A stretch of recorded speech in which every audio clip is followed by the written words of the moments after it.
What's up, RotoGrinders? Welcome to NFL Pre-Lock.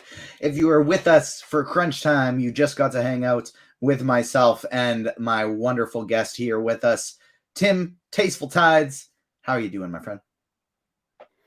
Yeah, I'm a little bit tilted. NHL has not started the way that I wanted it to, but it's early on in the night, and I'm really looking forward to this football game. We have not had a lot of good primetime games, so this should be a good one. Yeah, I was so happy that the stars aligned to get this because my wife is at the lake right now. She's gone. She's out of town. I got nothing to do this evening. And then all of a sudden there's a football game. And not only is there a football game, but it's one of the very best primetime games we've had all season long. The Dallas Cowboys, the Detroit Lions, both of these teams fighting for playoff position in the NFC, both likely to make the playoffs, if not having already clinched. But the Lions are fighting for home field. Dallas, they're still trying to win that division. And both of these teams can still finish in multiple different places throughout the NFC. So it's a very exciting game. Looking forward to diving in. Everyone joining us live on YouTube and Twitter, on Facebook, on Twitch, thank you so much for joining us. Those on YouTube, smash that like button. Make sure you subscribe. Hit the notification bell. That's all we need you to do. It's free content on a Saturday. Just smash that like button for us. It does wonders on YouTube. We want to keep these shows free for everybody. We want to keep getting to do these shows for the Showdown slates. And in order to do that, we need people to smash the like button. So make sure you do that. I'll take QQs in a bit after we go through some builds. I'll look at the RotoGrinders live stream. I'll look at the YouTube chat as well. Tim, how do you kind of imagine this game going? We got a big total. We got a 4.5 point spread. Dallas is favored at home. Detroit typically plays better at home, but not just at home, in domes. And when they don't have to worry about cold weather, and they are in a dome right now in Dallas. How do you foresee this one going? Yeah, I mean, I think the Cowboys are going to probably going to cover the 4.5 point spread. I like the Cowboys to handle this game, not necessarily like easily, but I think that they win by more than one, by about one touchdown. And I really like the over in this game. If I was going to make one bet on the actual game, it would be the over. I love that it's in a dome. I just really like this Cowboys team. They really need to win this game, and I think that they're going to shred this Lions secondary. So, it's I don't know. I think the over is a really good. I mean, think about it. The Dallas defense is really, really great, and it's still like a 54-53 total. So Vegas thinks that there's going to be a ton of points being put up in this game with that great Dallas defense.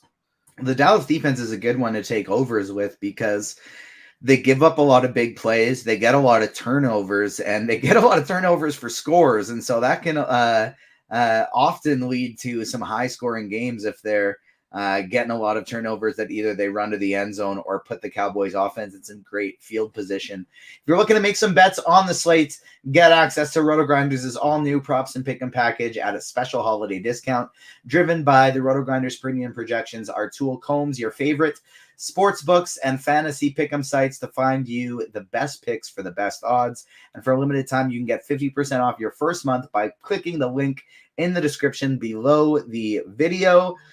And if you're building some lineups tonight, use SimLabs to generate DFS lineups through the power of simulation. It combines, while they have combs in the last one, then combines in this one. That's confusing. Combines data from every aspect of the slate to churn out lineups that match your preferences. In just a few clicks, you can have hundreds of well-built, correlated lineups ready to go, whatever contest type you're playing. Be sure to check out the link in our description for more info. All Combo and NFL Premium subscribers currently have access to SimLabs, the SimLabs tool. So make sure you check it out, especially if you're building multiple lineups for today's game. Let's do this. Let's look into it. Let's start talking on DraftKings. I was going to say if you were playing one lineup, but you are playing one lineup, Tim. And so with that being said, who is your top captain for a single entry? Yeah, so I usually like to go to our Sims tool page right on RotoGrinders and check out who's like the most optimal captain and their overall ownership. And so right now that's looking like CD Lamb's got a 22% chance of being the optimal captain on DK and only showing up at 19% ownership. So he's getting decent positive leverage. So CD Lamb is my top captain. I'm not 100% sure if I'm actually going to click him in right now. I really like Dak also, and I like Amon-Ra, but I think the best overall captain, like optimally, is CD. Yeah, I think optimally speaking, I could not agree more. I'm playing 3 lineups today. CD is the captain in one of them. The other 2 I'm looking to go to are some lower owned options. And I got Amon-Ra St. Brown, 4th highest owned, not super low, but I could see him having a huge day today. And then the other one I like because he's cheap and it allows me to get some other things. And also because he's low owned today. And Sam Laporta is my favorite large field GPP captain today. He's somebody that I'm looking to go with. But because there are so many skilled playmakers in this game, I do think there are lots of different places you can go if you're building multiple lineups. Jared Goff, 5%. That's too low owned for a QB, especially a QB of his projection. Brandon Cooks is nice and cheap, and there's lots of different things you can do with him if you put him there, and he can get 250-yard scores potentially. David Montgomery is one that I find very interesting. 3% owned, we're projecting right now. He doesn't have a great projection, but he has a very, very clear script to being the optimal captain, and that's Detroit gets ahead early. Maybe their defense gets a score, and Detroit is leading this game, and they're trying to hold on to a lead, run lots of clock. And then when they get to the 1 and 2 yard line, he's the one that scores it. So I think David Montgomery at 3% makes a very, very interesting large field tournament captain. If you were playing more lineups, it's funny that you brought him up because I like Jahmyr Gibbs more. Because this was the same thing as 2 weeks ago. Yeah. I like Jahmyr Gibbs a lot more in this game than Montgomery. I'm not saying not to play Montgomery, but I mean, Gibbs is only going to be 8% owned at captain with a 7.5% chance of being optimal. So, I personally think that the Cowboys are going to get out to a pretty big lead, and it's going to be Gibbs that needs to do the check down receptions and have the big play upside. He's much more explosive than Montgomery. So I prefer Gibbs in this matchup, and he's not going to get a lot of ownership at captain either. So I agree with everything you just said. That's exactly what I think is going to happen as well. Dallas gets out to a lead. Detroit is going to have to throw the ball a lot, and they use Gibbs, the more explosive back and the one that they like using in the passing game. But 3%, and so in the large field stuff, 3% to 8%, that's a massive, massive difference in a field that has hundreds of thousands of lineups. And so that's why I think David Montgomery can become so interesting. Is I don't think Detroit's going to get out to a lead and they're going to win, but nobody else does either. And that's why he's so low owned. So if you're playing a lot of lineups, he's definitely not like a single entry guy I'd be going to. But if specifically you're looking at that $300K to first tournament, $15, you're playing anywhere from 20 to 200 or to 150 lineups.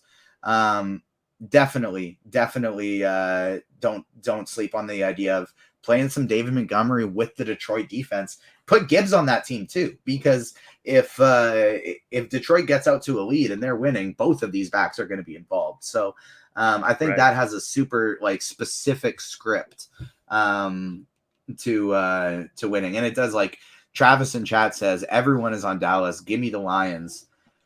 Yeah, I think I'm one of the people on Dallas, but it does really feel like one of those days that Detroit could just surprise everyone. And this is such a tough game to judge because both Detroit and Dallas have looked so good at times this year, downright dominant. And at other times just collapse and choke and look horrific. Goff just has the ball fall out of his hands sometimes, and he just drops it on the ground for no reason. Dak Prescott looks like the MVP one game, and then he stares one receiver down and can't get to a second target in another. So It's so Yeah, tough to say because like these teams are so unpredictable. Yeah, I think 4-2, so that's 4 Dallas and 2 Lions is going to be the chalkiest build, followed by 3-3, and then 5-1. So 2 4s and 1 5s are going to be the 2 lowest owned stacks tonight. So if you want to go heavier on the Lions, that is going to be by far the more contrarian route to go. All right, let's go to the flex position here and just imagine we have CeeDee Lamb in the captain position. We're building optimally. Who would be the first couple of players you'd be looking to get into your flex position as the most important players you want to get to in a single entry lineup? All right, so if I'm going CD at captain, I'm playing single entry, going a little bit smaller field. I wanted to go a little bit more like optimal. I would go Dak as my next person in. I think you should definitely pair him with CD. And then it's kind of a coin toss for me between Ferguson and Aubrey. I'm not really sure. It might be Aubrey, but I really like Jake Ferguson on the slate. I like both of them as well. I like Ferguson. I like Aubrey. Aubrey is somebody that I find myself landing onto my builds. The next player I'll plug in because to me he's the most important player on the slate. I think he's going to be Dallas's top score or Detroit's top scorer today. He's nice and cheap. I have him in a captain out of lineup. It's Sam Laporta, 7,200. 7,200. That's too cheap for what he's been doing this year. I don't really understand why his projection is lower than Jake Ferguson's today. I get that Ferguson has been good as well, but to me, Laporta has been just one of the most electric tight ends in the league this year. And I think he should have a significantly higher projection than Ferguson today. But I've been wrong before. I could be wrong again. You absolutely can just play both of these guys. What do you think about that idea? Alternatively, like, so there's kind of two routes I think that you can go about it with this. You could do the Ferguson, Laporta, and Aubrey. You can place all of these guys, and you got 4,100 remaining for your last spot. You got a plethora of receivers to choose from, essentially. Jameson Williams, Josh Reynolds, Michael Gallup, Jalen Tolbert, Khalif Raymond. Williams is probably the guy you want to go with, but Josh Reynolds is a totally fine option as well. So your kind of hot take is that Laporta is going to outscore Amon-Ra? I think so. I unleashed it a bit too hot initially from a point per dollar standpoint is what I meant, but okay. I think that's very much within the realm of possibility. Yeah. That's like, I do think he could end up 100 yards and 2 touchdowns today. Yeah. If we have Laporta there as well, the other option we could do is we could go up to somebody like a Jahmyr Gibbs. We could go up to somebody like a Jared Goff, because there is a very cheap player that both you and I are interested to getting to in single entry today. Yep, there is. It's the Dallas backup running back, Deuce Vaughn. He's $1,000. He's projected for, I think, 3.5 points, which is actually pretty solid. I don't think he's going to come with a ton of ownership. So I think he makes for a very, very, very strong play. I think he's coming at about 12% ownership on DK. That's not a lot. So he really opens up a lot of different ways you can go about your builds. And so he should be the RB2 today for Dallas. So I think he should get a few carries, and I think he's a great play for $1,000. I couldn't agree more. We have a few questions in chat that I want to address about it. Is Deuce Vaughn or Malik Davis the backup running back in Dallas? Another one asks, do you think like it's Vaughn and then Lupke as the order, or do you think Lupke could be the primary backup? Brian Marshall asks, TJ, how much Malik Davis do you have in DK GPPs? I will have 0 Malik Davis in GPPs because he is not dressed.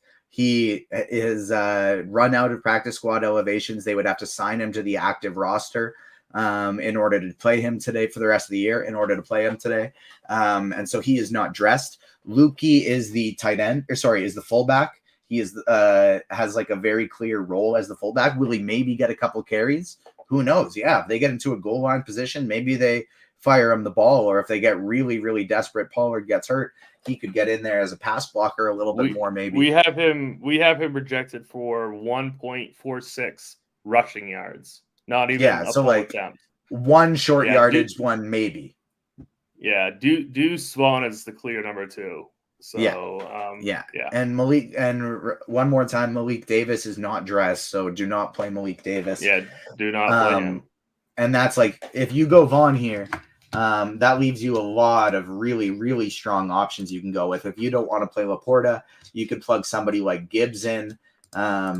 And there's still lots of salary for your last 2 positions, $6K. That leaves you in the range of the Jake Fergusons, the Brandon Cooks, the Brandon Aubreys, Dallas defense. A lot of really strong options here. So I think that's where you're going if you're looking to build optimally today. Larger field GPPs, you're looking to get a little bit different. Jameson Williams is a guy that I really like today. He's not super low owned, but he is my favorite of the cheap options outside of Deuce Vaughn and Jameson Williams. I'd like to try to make a build with Jameson Williams as captain. Let's see what we got. All right, so we got Jameson Williams. I just want to see what we can do with the Jameson Williams captain lineup. That leaves us with Tim. We're getting spicy. Usually, I'm on the show every Sunday with Chief. Chief and I do the Sunday Night Football shows together, and usually he counts on me to get spicy with it. But it's you today, and I like it. You're bringing the spice. We got Jameson Williams captain. Let's go Jared Goff with it as well. We got 86.75 for the remainder of our positions. Let's see what happens if we go Dak, Lamb, Pollard. Yeah. That's nice. You can get either kicker. You can get Cowboys D. That's nice what that leaves you. I just think it's interesting because Williams has such big play upside. I think that's like a fun thing to do at less than 1% owned in the captain spot. I'm going to do it right now, Tim. I'm going to put a Jameson Williams lineup in. What do you think? Should I go like the Tony Pollard route with it? Should I? I probably would. I'd go the Pollard way. Yeah, I think so too. Pollard, CeeDee Lamb, Prescott. Because if you don't go the Pollard route, you could still get you could go Jake Ferguson in there. But no, I feel like the most likely scenario for him ending up optimal would be a situation where Pollard is likely heavily involved in the game. I like it, Tim. Let's see if we got any more DraftKings questions here before we pivot over to FanDuel. A couple FanDuel questions. That is it. So yeah, let's swap it over to FanDuel. A little bit different format over there, of course. There's no salary multiplier, so there's no benefit to putting in a cheap player like Jameson Williams at the MVP position. You just want to put somebody you think can be the highest scorer in the game. Optimally speaking, the guy who has projected for 3 more points than anybody else, it's Dak Prescott. He is the cash game optimal single entry today. And a lot of people always go, yeah, but who's playing a cash game in a showdown slate? Look, they're very easy. That's to me one of the easiest places to get some action is cash games in showdown. The double ups there are always pretty soft. The lineup trains are always exactly the same. You just do one thing different, or you be part of the train, whatever you want. I think it's pretty easy to build a cash game lineup for a showdown slate, and I've had some success when I've done it. But Prescott, I think, is the optimal one. Would you agree? Oh, 100%. Dak is definitely the chalk optimal MVP. Now you're building out more lineups. We got Lamb at almost 20%, Goff at 12, Amon-Ra at 12, Pollard at 10. And then it kind of drops off a cliff pretty substantially. If I was doing maybe even a 3-entry max, I think I would do one Prescott MVP, And the other two I think I would do would be Jahmyr Gibbs and David Montgomery, because like we talked about on DraftKings, there's clear paths to the running backs getting there if they just score the touchdowns. And they're 6% and 3%. So you wouldn't go with one Amon-Ra? See, I'd rather go with Gibbs on one and Amon-Ra in the other. That's what I'd like to do. I wouldn't know, just because there's no point per reception on FanDuel with it, and true. Like it's just such a perfect, it's such a perfect spot for David Montgomery if he just plunges in 2 or 3 touchdowns. Like that's within true. the realm of possibilities. He could have 20 yards, but 3 touchdowns. And if that does happen on FanDuel, that could end up being the highest score because of the lack of point per reception. And so I don't mind the David Montgomery. And then if I was running 20 lineups, I would take some shots on Sam Laporta there as well, and the captain at a projection, at the MVP in a less than 1%. Basically, anybody you look at and you think is a 2 to 3 touchdown game in their range of outcomes. Is that their ceiling? Right. Do they have the potential to get that? And if they do, I think you can try and play them at the MVP. And while Amon-Ra, CD, Pollard, all of these guys I definitely think are better MVPs, I don't think they're that much better that they should be double, triple the ownership of these guys. So Gibbs, right, Montgomery, and Laporta would definitely be the ones I would take shots on if I was getting crazy, getting spicy, going large field. Going back to the optimal build here, though, if we start with Dak, who are we going to next to fill out our lineup? I think because since we're always hunting for touchdowns on FanDuel, go to Jared Goff. That's what 13K, nice and cheap. I think because these two, if we sort by price here, CD Lamb at 16K. I'm definitely not saying fade CD by any means. If you want to get CD in here, you can. That leaves you 8,200 per position. That puts you in the Jameson Williams realm. Michael Badgley, I think Khalif Raymond is playable. I think Jalen Tolbert is playable down here. And then Deuce Vaughn at 5K. You can play him on FanDuel too. He gets you a touchdown. You're absolutely cooking. And look, that leaves you room for Pollard, Laporta, Montgomery, Ferguson. Do you think the optimal route is Lamb and Vaughn, or would you rather stick in the mid-range with 10-8 remaining? That does leave us it feels pretty good to plug in a team that has Ferguson, Laporta, 12K remaining for any of the 3 running backs. Yeah, I was just going to say, go Pollard there, and there you go. And even take out Pollard. Oh, no, it would still have to be Ferguson. So, yeah, let's put in Ferguson, and you can then play any of the 3 running backs. Gibbs or Paul, Montgomery if you're trying to get different in a tournament, but if you're sticking to optimal, Gibbs or Pollard, you put in that lineup. It feels really good putting in a lineup of guys that you know are going to be on the field a lot and that you know are their team's main weapons. So I think either one of those are perfectly fine. You go the Lamb and Deuce, or you go the Ferguson Laporta. Either one leaves you something really, really nice with that last position. Yeah. So yeah, I definitely like leaving that 12K right there. You can play Gibbs or Pollard. Great selections either way. And then I think a really nice way to tournament pivot, if you don't want to get different at the MVP position, again, another way there's a specific game script that you can see happening is Detroit takes the lead early and MVP has to come back. And Dallas has to come back. Do we think it's likely? No, but it's probably a 40% chance of it happening, not a. They're only 4.5. They're only 4.5 point dogs. It's not like they're huge underdogs. Exactly. And so while our brains are telling us Dallas is going to win, it could very easily go the other way. It's probably a 60-40 chance in this one. So go David Montgomery and Jahmyr Gibbs. Now you got 1250 remaining for your last position. You could go Pollard. You could get a little bit different with somebody lower like a Cooks or a Dallas receiver.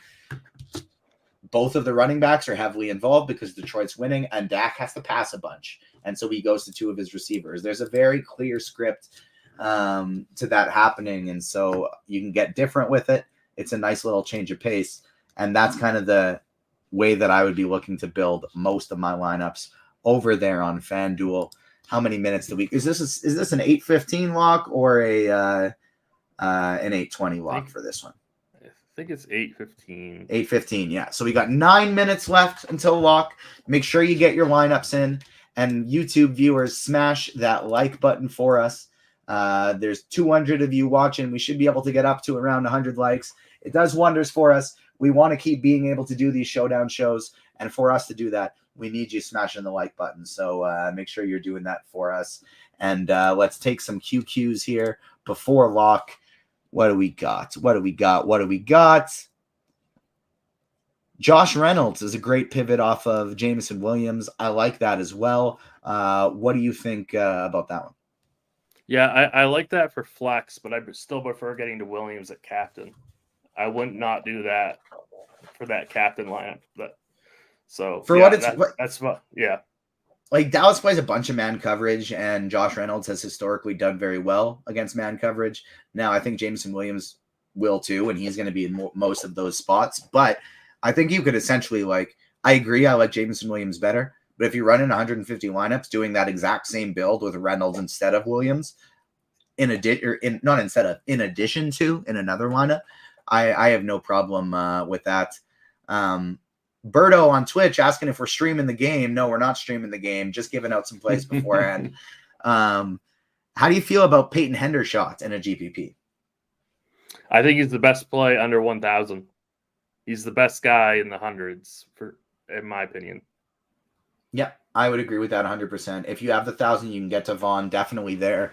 But if you need to get cheaper, that would be the play. QQ, Vaughn and captain on DK allows me to get 3 solid pass catchers, a QB, and a solid running back. Thoughts? I think it's a little bit too rich for my blood, but if you're playing 150 lineups, try it. Now, if you're running a single entry, a 3-entry max, I don't think so. But if you're running 150, why not try it? If Pollard rolls an ankle, there's a clear path to him being involved. Or if Pollard fumbles and they say, hey, screw you, man, we're going with Deuce Vaughn. Or he just breaks something off and that it allows it to happen. So I don't think it's anywhere close to optimal. I wouldn't do it if I was running 10 lineups, 15 lineups. Maybe I'd try one if I was doing 20, but probably just a 150 max setting. Season long, Laporta or McBride. You're blessed to have both of those guys as options. I'd maybe even consider a Laporta at a flex, but because it's on a Saturday, I wouldn't want to lock that in. And so you're just doing McBride. You have to do McBride in that one. He's the best fantasy tight end in football right now. Yeah, even better than Travis Kelce. It's McBride. Both Detroit running backs.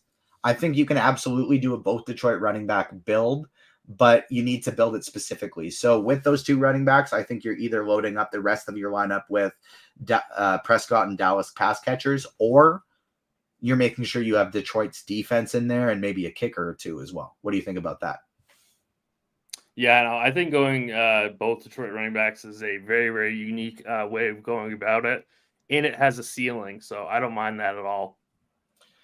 What do you think about Michael Badgley in a GPP? I mean, kickers are always decent options, but they're also tend to be overowned, so I'm not a huge fan of that. We got 5 minutes until lock. No more questions. If you got any more questions last minute, make sure to get them in right now. If not, we'll get out of here a little bit early. Smash that like button for us on your way out. We've been giving out some winners for you, so hopefully we can help you take down some tournaments. As my guy Dre would say, hopefully you finish second place to me in the contest that I'm in. But make sure you're smashing that like button as well. Tim, you're going to be back for tomorrow morning on the People Show, Grinders Live with Bobby and Dean. How early are you going to be there and for giving the people the advice? We'll be there at 9:30 Eastern up until 11 o'clock. All right. And then I believe, if I'm not mistaken, I actually might have a crunch time off Sunday morning. Do I have a crunch time off on Sunday morning? I do. It'll be Luch, Andre, and Christy. And then Tim, you and I will be back with Taylor for an NBA Crunch Time in the evening, and then I will be on Sunday Night Football pre-lock show with Will. TJ, for season long, I also have Jordan Love and Jared Goff. Who would you go with? I would go with Jared Goff on that one between Goff and Love. Goff feels a little bit safer to me. That'll do it. Thank you so much to everyone who tuned in. And we'll see you tomorrow bright and early for some more football talk. See you later.